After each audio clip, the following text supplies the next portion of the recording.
the Secretary General of the African National Congress, Mr. Fikile Mbalula, who a short while ago told the delegates to this particular conference that South Africa is not Donald Trump's state. It is an independent, sovereign country. And let's get to speak to him. Sir, thank you so much for making time for us. Maybe let's start here. We have seen reports that the president of the U.S. has nominated a gentleman called Brett Bozell to be an ambassador to South Africa. From the ANC's perspective, is this perhaps an indication of de-escalation in terms of the diplomatic tension we have witnessed recently? Well, we don't question the country's prerogative to nominate or send delegates to our country. That matter is handled by DERCO. And then if they follow the proper prescripts, they will be accorded the proper diplomatic status in our country. So DERCO and our government will follow up on those matters within the guidance of the Geneva Conventions about credentials of individuals, because those individuals will present themselves to our government and they will undergo a normal process that all diplomats go through. Please give us the ANC's official response to the remarks made by the former ambassador of South Africa to Washington and his subsequent expulsion.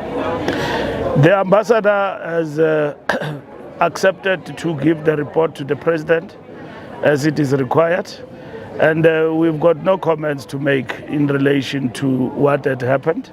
Government has handled that matter, and the matter in itself, it is now been settled by way of government saying that they will accept whatever the outcome could have been, and that Ambassador Rasool, as we speak now, is back at home. And you will be processed there in terms of the report, and South Africa will equally make up their mind in terms of what needs to happen going into the future. His remarks, as much as they have angered the United States, from the ANC's point of view, do you think it was correct for a diplomat to venture into that particular type of remarks? It is water under the bridge now. I mean, there's no point to be made about the issue. Whatever we think or we will say will not change anything, because normally if people do not comply in terms of their diplomatic status, we are guided by the Geneva Convention. What needs to happen? There is demarche before you can even arrive at persona non grata. But America is what it is today, so anything is possible. It is within their right to do that. Even ourselves, as South Africa, we can do that. About certain embassies, we have done that and all of that, including about the embassy of Israel and all other embassies here that are around that require such attention. So if they evoke the Geneva Convention prescripts, the United States is within their call, and there's very little that our country can do about it. Talking of embassies, you as the ANC have always supported the idea of renaming Santon Drive into Leila Khalid, and the president has said perhaps it's worth reconsidering that particular decision in his message to the city of Johannesburg. Where do you stand as the ANC now, considering the fact that the U.S. consulate is along that particular street? No, naming of streets is a local government matter. And then, of course, they need concurrence with national government. And so naming of streets is not a unilateral party position. It has got to do with the citizens, like the Winnie Mandela Drive. The citizens agreed to that. So if such a matter is processed through the council will have applied its mind. And for that particular purpose, I think it is a matter that must be buried there at the level of the council in terms of the renaming and naming of streets in the city of Johannesburg. Does it mean you are no longer fully in support of that decision? The ANC, in relation to the renaming and naming of streets around individuals, have worked with local government and national government in terms of the renaming. It has never been a unilateral decision. We work with other parties and citizens. So the question you are asking about whether the ANC is reneging, there is no reneging. It's just that there need to be due considerations that need to be made when names are put before council and the citizens of Johannesburg when it comes to these particular issues. Yeah. Some of the partners in the Government of National Unity, the DA, particularly Helen Zille, has expressed desire for Tony Leon to be South Africa's ambassador to Washington. The Freedom Front Plus has also expressed unhappiness at the fact that the president is saying he's going to unilaterally decide who to send to the United States. Are they unfair, as far as you are concerned, to hope that the president will consult them before he decides? It has never happened that the sitting president, before he decides on the diplomats and all of that, goes around consulting everyone else. There are horrible things that have happened in our country, including delegations to the United States bad-mouthing South Africa. Those things are terrible to patriotism, to the unity and cohesion of South Africa.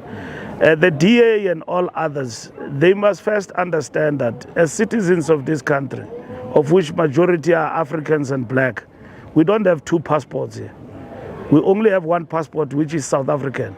We guard our sovereignty, we guard our patriotism, and we will not go to another country to badmouth our own country. So for them and others to go to America and say things which put them at loggerheads with our foreign policy, whatever that they say, wherever they go, because that's what they've done, they must first understand the obligations that we have as citizens to our country. And secondly, South Africa, in terms of diplomatic relations, it is guided at the state level by its own foreign policy, which is underpinned by human solidarity, but respecting others and not interfering with them, and respecting their sovereignty. But over and above that, we are a country that also, in terms of our foreign policy, is underpinned by a clearer understanding of respecting multilateralism. And countries working together through a multilateral approach and so on. And that's what we respect. So the DA and others have been up and down. They must understand that state transact with state. They can have a foreign policy or a policy for themselves. But when state interact with another state, let's take America for instance. South Africa must guard its own interest in transacting with America in relation to trade and the AGOA, in relation to matters that may affect workers here in our country, that may affect relations, trade relations with America. We need to evaluate those. So President Ramaphosa is high up there than just party political leader. He's a state president who must guard for South Africa's interest. So he must be understood in that context. So him and his government must pursue South Africa's interest and ensure that our country flourishes. So we, for instance, as the ANC, we will say Donald Trump's interest and actions are nothing else but imperialist aggression, undermining a sovereignty of another state, interfering with the affairs of another state. In many ways, it's interference, it's imperialist aggression. We've seen it happening in other countries and so on. But South Africa has got bigger interest than what we articulate. Yeah.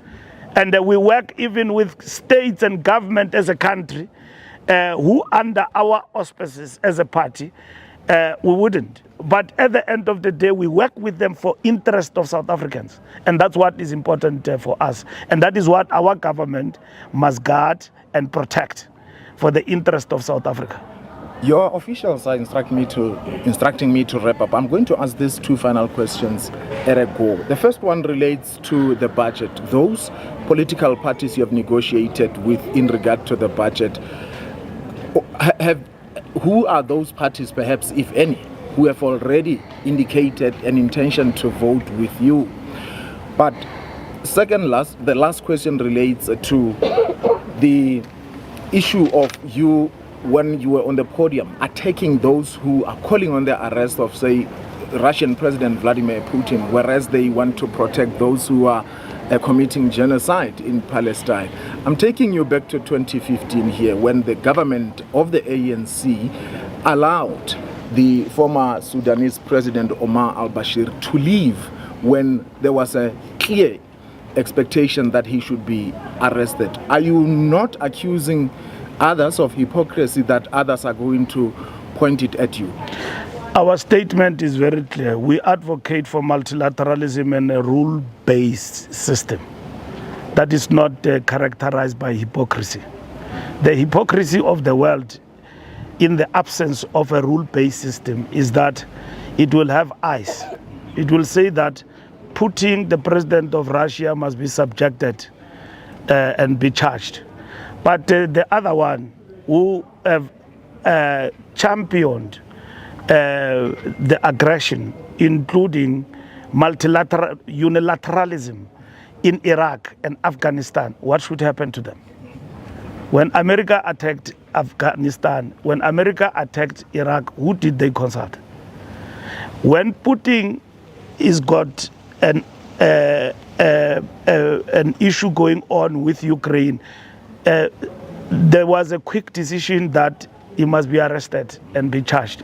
Where is the rule-based system in relation to that? But we are a constitutional democracy. Why did we allow a criminal to go in the name of Omar Bashir? No, I'm saying that a rule-based system, Omar Bashir was not supposed to be allowed. Yeah. Ask me about what we did. Putin was supposed to come here. We did not allow him to come because of what has been issued out as a warrant of arrest. Don't tell me about things that horrible things happened in the past. State capture, doing things against what we signed for, allowing al-Bashir to come here. We shouldn't have allowed him.